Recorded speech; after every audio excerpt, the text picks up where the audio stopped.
ಅವ್ರ ಮನೆಯಿಂದನೇ ಹೆಣ್ ತರ್ಬೇಕು ಅಂತ ತಮ್ಮನ ಮಗನ ತಮ್ಮನ ಮಗಳ ತಂದ್ಕೊಂಡಂಗಾಯ್ತು. ನಮ್ಮನ್ನ ನೋಡ್ಕೊತಾಳೆ. ಆಮೇಲೆ ನನ್ನ ಮಗನಿಗೂ ಬ್ಲಾಕ್ ಮೇಲ್ ಮಾಡವಳೆ. ಆಗ ನನ್ನ ಮಗನ್ನೇ ಆಗ್ಬೇಕು ಅಂದವಳೆ. ಹಂಗಾಗಿ ತಂದ್ಕೊಂಡು ನನ್ನ ಮಗ ಇಷ್ಟಪಡ್ದ ಹೋದ್ರು ಅವಳು ಇಷ್ಟಪಟ್ಲು ನನ್ನ ಮಗನ್ನ. ಆಗ್ಲೂ ಅವಂತ ಲಾರ್ ಇತ್ತು, ಆಗ್ಲೂ ಒಂದು ಟೆಂಪ್ ಇತ್ತು, ಆಗ್ಲೂ ಹಸ್ಗಳಿದ್ದು. ನನ್ನ ಮಗನೇ ವ್ಯವಹಾರ ಮಾಡೋನು. ಮಾಡಿದ್ವಿ ಎಲ್ಲಾನು ಮಾಡ್ಕೊಂಡ್ ಪ್ರತಿ ಒಂದು ಜಮೀನಿಂದು ತಂದೆ ತಾಯಿ. ನನ್ನ ಹಿರಿ ಮಗಿತ್ತಿಲ್ಲ, ಅವ್ನು ದುಬೈಗೆ ಹೋಗಿದ್ದ. ನನ್ನ ಹಿರಿ ಸೊಸೆ ಅಪ್ಪಮ್ಮಲ್ಲೇ ಇದ್ಲು. ಆದ್ರಿಂದವ ನಾವು ಈ ಥರ ಇವಳೇ ಸೊಸೆ ಇವಳೇ ಮಗಳು. ಅವಳಿಗೆ ಒಂಚೂರು ಅರ್ಕೆ ಮರ್ತೆ ಮಾಡಿರಲಿಲ್ಲ. ಪ್ರತಿ ಒಂದು ಅವಳೇ ತತ್ತಿದ್ದು. ಆಮೇಲೆ ಇದು 3 ಅಕೌಂಟ್ ಒಳಗೆ ಕಾರ್ಲೆ ಅಕೌಂಟ್ ಒಂದು, ಅರ್ಕಲ್ಗೊಡ್ದೊಂದು, ಆಮೇಲೆ ಇಲ್ಲಿ ಹಾಸನದೊಂದು, ಎಲ್ಲ ವ್ಯವಹಾರ ಅವಳದೇ. ನನ್ನ ಮಗ 14 ಹಸುಗಳು ಟ್ಯಾಗಿಟ್ರಿ. ಆಮೇಲೆ ಆಳು ಕರ್ಕೊಂಡ್ ಭಂಗ ಮಾಡೋದು, ಸೈಲೇಜ್ ಮಾಡೋದು, ಜೋಳ ತರೋದು. ಆಮೇಲೆ ಊಟದೊತ್ತಿಗೆ ವರ್ಷ ಏನು ಮಾಡ್ತದೀಯವ, ಊಟ ಕೊಡಕ್ಲವ ಅಂತ ಕೇಳೋನು. ಆದರೂ ಅವಳು ಇಕ್ಕೋ ಮನಗಿದ್ರೆ ರೂಮ್ ಬಿಟ್ಟು ಈಚೆ ಬರ್ತಲ್ಲ. ಆಗ ಬಂದು ಅವನೇ ಇಕ್ಕೆನು ನಾನು. ಆಗ ನಾನೇನು ಮಾಡಿದೆ, ಅಯ್ಯೋ ನನ್ನ ಮಗ ಅಸ್ತು ಬಂದೈತೆ, ಇವಳು ಬರೀ ಅನ್ನ ಮಾಡಿಕ್ತಾಳೆ ಅಂತ ಒಂದು ಮುದ್ದೆ ತಗೊಂಡೋಗಿ ನನ್ನ ಮಗನಿಗೆ ಹಿಡಿವಿ. ಆದ್ರೂ ಊಟ ಮಾಡೋನು, ಕೈ ತೊಳ್ಕೊಳ್ಳೋನು, ತಟ್ಟೆ ಬೋಸಿಗೆ ಹಾಕೋನು, ಹೋಗೋನು. ಮಗ ಸ್ಕೂಲ್ಗೆ ಹೋಗೋದಲ್ಲ. ಇನ್ನು ಸಂದು ಅವಳ್ದು ಅದೇ ಕೆಲಸ. ಅವಳು ಫೋನ್ ಏನು ಮಾಡ್ಯವಳೆ ಅಂದರೆ, ಮಗ್ಲಿಗೆ ಹಾಕ್ಯಂದು ಮೆತ್ತಗೆ ಮಾತಾಡೋದೆಲ್ಲ ನನಗೆ ಕೇಳೋದು. ಆದ್ರೆ ನನ್ನ ಮಗನಿಗೆ ಹೇಳ್ಕೊಳ್ಳಿಲ್ಲ ನಾನು. ಯಾಕೆ ಗಂಡ ಹೆಂಡ್ತಿರಿ ತಂದಿಳಿಕ್ತಂಗೆ ಆಗ್ತದೆ. ನಾನು ಹೇಳಿದ್ರೆ ನನ್ನ ಮಗನಿಗೆ ತಂದಿಳಿಕ್ತಂಗೆ ಐತೆ. ಗಂಡ ಹೆಂಡ್ತಿರು ಸಂಸಾರ ಹೊಡಿಬೇಡ್ದಲ್ವಾ, ಬೇರೆ ಕೊಟ್ಟಿದ್ದೀವಲ್ವಾ. ಆದ್ರೂ ಚೆನ್ನಾಗಿದ್ದೆ. ಬೇರೆ ಕೊಟ್ಟಿದ್ದೀನಿ ಅನ್ನಿಸ್ನೇ ಇಲ್ಲ ನನಗೆ. ಅವಳೇ ಮಗಳ ಥರ. ಎಲ್ಲಿ ಕರ್ಕೊಂಡೋದ್ರೂ ನಿಮ್ಮ ಥರನೇ, ನಿಮ್ಮ ಮಗಳೇನಮ್ಮ, ಮೊಮ್ಮಗಳೇನಮ್ಮ ಅಂತ ಕೇಳೋರು ನನ್ನ. ಆ ಥರ ನಾನು ಇದು ಮಾಡ್ಕೊಂಬಂದೆ. ಆಮೇಲೆ ಆದ್ರೂ ನಾನು ತಡಿನಾರ್ದಯ್ಯ ಅವತ್ತು ಹೋದಾದ್ಮೇಲೆ ಇವಳು ಬ್ಯಾಂಕಿಗೆ ಹೋಗ್ಯವಳೆ. ಬ್ಯಾಂಕಿಗೆ ಹೋಗಿ ಅವನು ಕರ್ಕೊಬಂದು 11 ಗಂಟೆಲಿ ಒಡವೆ ಬಿಡಿಸ್ಯಾವಳೆ. 200 ಗ್ರಾಮ್ ಒಡವೆ ಬಿಡಿಸ್ಯಾವಳೆ. ಅದು ನನ್ನ ತಮ್ಮ ಈಗ 40 ಗ್ರಾಮ್ ಚೇಂಜ್ ಮಾಡಿಸಿದ್ದ. ನಂದೊಂದು ಉಂಗುರ, ನಮ್ಮ ಯಜಮಾನ್ರದ್ದೊಂದು ಚೈನು, ಆಮೇಲೆ ನನ್ನ ಮಗಂದೊಂದು ಚೈನು. ಇವ್ಳು ಗಂಡನ ಕೇಳಿಲ್ಲ, ಇಟ್ಟಿಲ್ಲ. ಅವೆಲ್ಲನೂ ಹಾಕಿದ್ಲು ಅವಳು. ಯಾವಾಗ ಸೋಮವಾರ ಹಾಕಿದ್ವಿ. ಸೋಮವಾರ 28 ದಿವಸದಲ್ಲಿ ಹಾಕಿದ್ಲು ಅಯ್ಯ ಮಾಡುವಾಗ. ಅದಂಗೆ ಬ್ಯಾಂಕಿಗೆ ಹೋಗೋದಲ್ಲವ, ಅದು ನಾನು ಕೇಳ್ತಿರೋದು. ಆಮೇಲೆ ನನ್ನ ಮಗನ್ನ ಚಿಂದಂತ ಮಗ, ಊರೊಂದು ಊರೇ ಹೊಗಳುತ್ತದೆ ನನ್ನ ಮಗನ್ನ. ಎಷ್ಟು ಇಂಥ ಮಗಂತ ಯಾರು ಇರ್ತಾರಮ್ಮ, ಹಿಂಗಿರ್ತಾರೆ ಅಂತ ನನ್ನ ಊರೆಲ್ಲ ಹೊಗಳುತ್ತದೆ. ನನಗೂ ಅಷ್ಟು ಹೊಟ್ಟಿರೋದು ಅಂತ.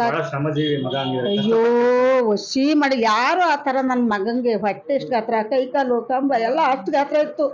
ನನ್ನ ಮಗನಿಗೆ ಅಷ್ಟು ಚೆನ್ನಾಗಿ ಸಾಕಿದ್ದೆ. ನಾನು ಕೇಳಿದ್ದೀನಿ, ಅಲ್ಲಕ್ಕನೇ ನನ್ನ ಮಗ ಹಿಂಗೆ ಕರ್ಗೋದ್ನಲ್ಲ, ನೀನು ಹೋಗಿ ಅಡುಗೆ ಮಾಡಿ ಬಿತ್ಕತ್ತೀಯಲ್ಲ, ಏನು ಮಾಡತ್ತೀಯ ನನ್ನ ಮಗನಿಗೆ, ಏನು ಮಾಡತ್ತೀಯ, ಎಲ್ಲ ಹಂಗಂದ್ರೆ ಗೌರವಣಕ್ಕೆ ಸಾಕ್ತಂಗಾಗಿಲ್ಲ, ಈ ಥರ ಆಗೋಗ್ಯಾನಲ್ಲ ಪ್ರಕಾಶ ಅಂತ ಕೇಳೋರು. ಆಮೇಲೆ ಅದಾಯ್ತಾ, ನಮಗೆ ಜಮೀನು ಒಂದು 4 ಎಕರೆ ಐತೆ.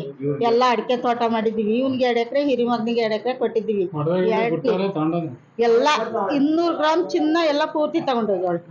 ಏನು ಬಿಟ್ಟಿಲ್ಲ. ಮತ್ತೆ ಬಟ್ಟೆ ಬಿಟ್ಟಿಲ್ಲ, ಬಟ್ಟೆ ಒಂದು ತಗೊಂಡೋಗಿಲ್ಲ. ಇನ್ನು ಮನೇಲಿ ದುಡ್ಡು ಇಟ್ಟಿದ್ದೆಲ್ಲ ತಗೊಂಡೋಗಿ. ಅಂದ್ರೆ ಆ ಜೊತೆಲಿ ಇದ್ದಂಗೆ ನಾನು ಹೋಗಿ ಸ್ವಚ್ಛತೆ ಕೂತ್ಕೊಳ್ಳಿದೆ ಅಂದ್ರೆ ಪಡ್ದಾಕ್ಯಂದು ಬೇರಾಗಿಲ್ಲ. ಇದ್ಕಿದ್ದಂಗೆ ಅವ್ರ ಸಂಸಾರ ಮಾಡಲಿ ಚೆನ್ನಾಗಿರ್ಲಿ ಅಂತ. ಆಮೇಲೆ ಡೂಪ್ಲೆಕ್ಸ್ ಮನೆ ಮಾಡ್ತಾವನಿ. ಅದಕ್ಕೂ ಕೈ ಹಾಕ್ನಿಲ್ಲ. ಈಗ 2 ತಿಂಗಳಿಂದವ. ಇವಳಿಗೆ ಮೆರಿಯಕ್ಕೆ ಹಿಡಿದ್ಲಲ್ಲ, ಎಲ್ಲಿ ಕೈ ಹಾಕ್ತಾಳೆ.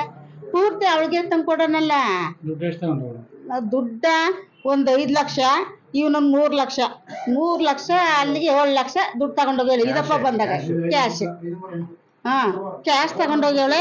ಆಮೇಲೆ ಒಡವೆ 200 ಗ್ರಾಮ್ ಚಿನ್ನ ಅಷ್ಟು ತಗೊಂಡೋಗ್ಯಾಳೆ. ಆಮೇಲೆ ಮಗಿಗೆ ಏನು ಮಾಡೋಳು ಅಂದರೆ, ತಿಂಗಳಿಂದವ ನನ್ನ ಮಗ ಭಂಗಕ್ಕೆ ಹೋಗೋನಲ್ಲ, ಉಜ್ಜರಿ ಯಾಕೆ ಮಾಡ್ತಾನೆ, ನಿಮ್ಕೊಂಡವನಿ ಇಂತಿ ಅಂತ ಮಗಿಗೆ ಹೊಡ್ಯೋಳು. ಆಮೇಲೆ ಅಜ್ಜಿ ತಕ್ಕ ಹೋಗು ಅನ್ನೋಳು. ಆಮೇಲೆ ಮಗಿಗೆ ನಾನು ತಿನ್ಸಿವಿ. ನಾನು ಮನೆ ಕೆತ್ತಿತ್ತಲ್ಲ, ಅವ್ರ ಅಮ್ಮನೇ ಬೇಕು ಅನ್ನೋದು ಮುದ್ದೆ. ಆಮೇಲೆ ಬೆಳಗ್ಗೆ ಟೈಮ್ ಬಾರಮ್ಮ ಊಟ ತಿನ್ಸು ಅನ್ನೋಳು, ತಿನ್ಸಕ್ಕೆ ಹೋಗಿವಿ. ಈ ಥರ ಎಲ್ಲ ಚೆನ್ನಾಗಿ ಮಾಡ್ಕೊಂಡು ಗಂಡ ದೇವ್ರು ಇಟ್ಕೊಂಡಂಗೆ ಇಟ್ಕೊಂಡ. ಯಾಕೆ ನಮ್ಮ ಅಮ್ಮನ ತಮ್ಮನ ಮಗಳು, ನನ್ನ ತಮ್ಮಗೆ ನೋವು ಆಗ್ತದೆ, ನಮ್ಮ ಅತ್ತೆ ಏನಾರ ಅಂತದೆ ಅಂತ ಈ ಥರ ಎಲ್ಲನೂ ಇಟ್ಕೊಂಡು ಮುಚ್ಚಿಟ್ಟು ಈ ಥರ ನೋಡಿ ಯಾರ್ತಲ್ಲೋ ಏನೋ ಸುಖ ಪಡೋಕ್ಕೆ, ಸುಖ ಪಡೋಕ್ಕೆ ಹೋಗ್ಯಾಳೆ ಅನ್ನೋದು ನನಗೆ ಅರಿವು. ಒಟ್ಟಿನಲ್ಲಿ ನನ್ನ ಮಗ ಒಂದು ಕೈ ಹಾಕಿ ಹಿಂಗೆ ಅದನ್ನೇ ಹೇಳಿದ್ಲು ಸ್ಟೇಷನ್ನಲ್ಲಿ, ಒಂದು ಹೊಡೆದಿಲ್ಲ, ನನ್ಗೆ ಬೋದಿಲ್ಲ, ನನಗೆ ಡೈವರ್ಸ್ ಬೇಕು, ಕ್ಯಾಶಿಯರ್ ಇಲ್ಲ ನಾ ಬೇಡ, ಮಗು ಬೇಡವೇ, ಮಗು ಬೇಡ, ನಾನೇ ಹತ್ರ ಸಾಕ್ಲಿ ಮಗವ, ನಾನು ಎಲ್ಲಿಗೆ ಹೋಗ್ಲಿ ಮಗ ಸಾಕಕ್ಕೆ, ನನ್ನ ಒಬ್ಳಿಗೆ ದುಡ್ಕೊಂಡು ತಿನ್ನಕ್ಕಾಗಲ್ಲ ಅಂತ ಎಲ್ಲಾನು ಹೇಳಿದ್ಲು ಹಂಗಂತವ. ಹಂಗಂತ ಹೇಳಿದ್ಮೇಲೆ ಆಗ ಹೋಗಿ ನಮ್ಮ ತಮ್ಮ ಕೈ ಹಿಡ್ಕೊತಾನೆ, ನನ್ನ ಮಗ ಗೋಳಾಡ್ಕೊಂಡು, ನನ್ನ ಮಗ ಸಾಕಾರ ಯಾರು ಅಂತ ಹಿಡ್ಕೊತಾನೆ, ಗದ್ದೆಲ್ಲನೂ ಹಿಡ್ಕೊತಾನೆ, ಕೈಯೆಲ್ಲನೂ ಹಿಡ್ಕೊತಾನೆ. ನಾನು ಯಾಕೆ ಹಿಂಗೆ ಮಾಡಿದೆ, ನನ್ನ ಕೈ ನುಂಗ್ರ ತಗೊಂಡಲೆ ಕೈ ನುಂಗ್ದ ಕೊಟ್ಟೆ, ಕೊಳ್ಳಲ್ಲಿದ್ದ ಗುಂಡು ಕೊಟ್ಟೆ ಅವಳಿಗೆ. ಯಾಕೆ ಇವಳೆ ಅಂತ ನನ್ನ ಹಿರಿ ಸಸಿತ್ತಲ್ಲ, ಇವಳೆ ಮಗಳು ಅನ್ನೋರಲ್ಲ ಎಲ್ಲವ, ಇವಳನ್ನೇ ಮಗಳ ತರ ನೋಡಿದೆ, ಮನಸ್ಕಾರನಿಲ್ಲ. ಆಮೇಲೆ ಪಾತ್ರೆ ಬೆಳಿ ಕೊಟ್ಟೆ, ಸುಸ್ತು ಲವ್ ಬಿ ಪಿ ಅಂದ್ರಲ್ಲ, ಅದಕ್ಕೆ ಪಾತ್ರೆ ಬೆಳಿ ಕೊಡೋದು, ಕಸ ಗುಡ್ಸೋದು, ಹೋಗಿ ಅಕ್ಕಿ ಇಟ್ಕೊಡೋದು, ಮಗಿಗೆ ತಿನ್ಸೋದು, ಮಗಿನ ಬಟ್ಟೆ. ಅವಳು ಅಮ್ಮ ನನ್ನ ಬಟ್ಟೆ ಹಂಗೂ ಯಾಕಮ್ಮ ಒಗ್ದೆ ಅಂದ್ಲು. ಅಯ್ಯೋ ನಿನ್ಗೆ ಹುಷಾರಿಲ್ವಲ್ಲ ಬಿಡು ಒಗಿತೀನಿ ಅಂತ ಒಗ್ದೆ. ಆ ಥರ ಎಲ್ಲ ಮಾಡಿದ್ಲು ಅಂಥ ಶಿಕ್ಷೆ ನನ್ನ ಮಗನಿಗೆ ಬರೋ ಅಂಥ ಶಿಕ್ಷೆ ಯಾರಿಗೂ ಬರಬಾರ್ದು. ಗಂಡ್ಮಕ್ ಚಿನ್ನ ಇಟ್ಕೊಂಡಂಗೆ ಇಟ್ಕೊಂಡಿದ್ದ, ಅದೇ ನಮ್ಮ ಊರಲ್ಲಿ ಹೇಳೋದು, ಇವ್ನು ಇಟ್ಕೊಂಡೆ ಈ ಥರ ಆಗೋದ ಅಂತ ಯಮಾಸಿದ್ಲು ಅಂತ ಹೇಳ್ತಾರೆ ಎಲ್ಲ. ಸಮಾಜ ಎಲ್ಲ ಹೇಳ್ತದೆ. ಸತ್ತಿನಹಳ್ಳಿ, ಓರಳ್ಳಿ, ಕಾರ್ಲೆ ನನ್ನ ಮಗನಿಗೆ ಇಲ್ಲಿ ಬಟ್ಲ ಹೊಸಳ್ಳವರು ಪ್ರತಿ ಒಬ್ರು ಬಂದಿದ್ರು ಅವತ್ತು ಗರೂರಿಗೆ. ಅವ್ರ ಆಕ್ಷನ್ ಏನು ತಗೊಂಡಿಲ್ಲ, ಅವರು ಎಂಟವರಿ ಏನು ತಗೊಂಡಿಲ್ಲ, ಪೊಲೀಸ್ನವರು ಯಾವ್ದಕ್ ತಗೊಂಡಿಲ್ಲ, ಏನ್ ಮಾಡಕ್ ತಗೊಂಡಿಲ್ಲ, ಏನ್ ನೆಂಚ ಕೊಟ್ಟಿಲ್ವ, ಅವ್ರು ಕೊಟ್ಟವ್ರು, ನಾವು ಕೊಟ್ಟಿಲ್ಲ ಅಂತ ಮಾಡಿಲ್ವ, ಅಲ್ಲರ ಅವ್ರಿಗೆ ಮಕ್ಳಿಲ್ವ. ಸೊಸೆ ಮೇಲೆ ಕ್ರಮ ತಗೋಬೇಕು.